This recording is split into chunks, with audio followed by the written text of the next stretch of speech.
This is a tutorial for the mini countdown timer that I created in Second Life. This is a timer that counts down to 0 from a predetermined time. It is often used for hosted events, such as game shows. To set the time, you would access the menu by clicking on the object. Click on the Set Time button to enter the time. You'll be asked to enter the number of minutes and seconds in a specified format. In this example, I will set it for 1.5 minutes by typing 03:30. The new time is displayed on the object.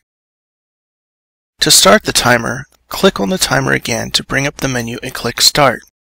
The timer immediately begins to count down. It continues until it reaches 0. In some events, you may need to pause the clock. To do this, open the menu by clicking on the object and choose Stop.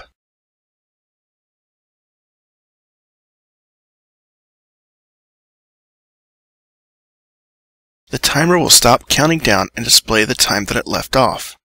You can continue counting down where you left off by opening the menu and choosing Start.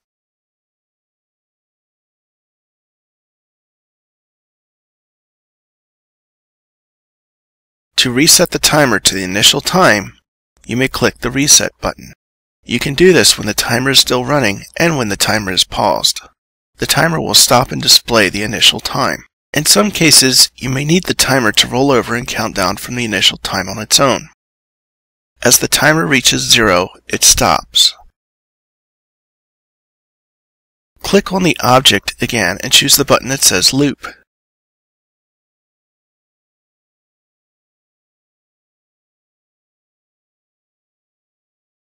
Then go ahead and click the object and choose Start. The timer will reset itself to 10 seconds and begin its countdown. When it reaches 0, the timer will turn off and begin at 10 seconds again.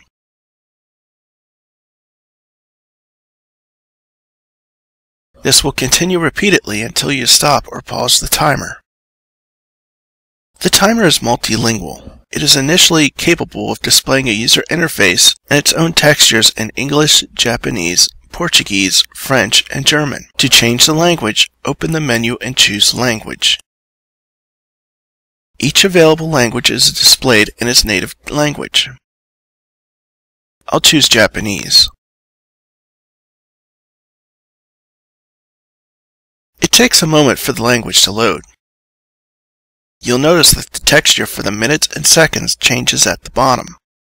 The next time that the menu is opened, the user interface is in a completely new language.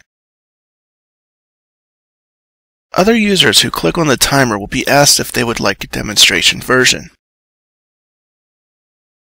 If they answer yes, they will be sent a copy that will appear in their inventory. If they try to interact with the object when you are still using it, they will be told that they may not interact with the object. If you would like to allow others to control the timer, you may edit the note card named Access List. In this example, I will add the avatar's name, Louis Nabob, so that he too can control the timer. Once I save the changes, the timer loads the list and tells me that it is ready.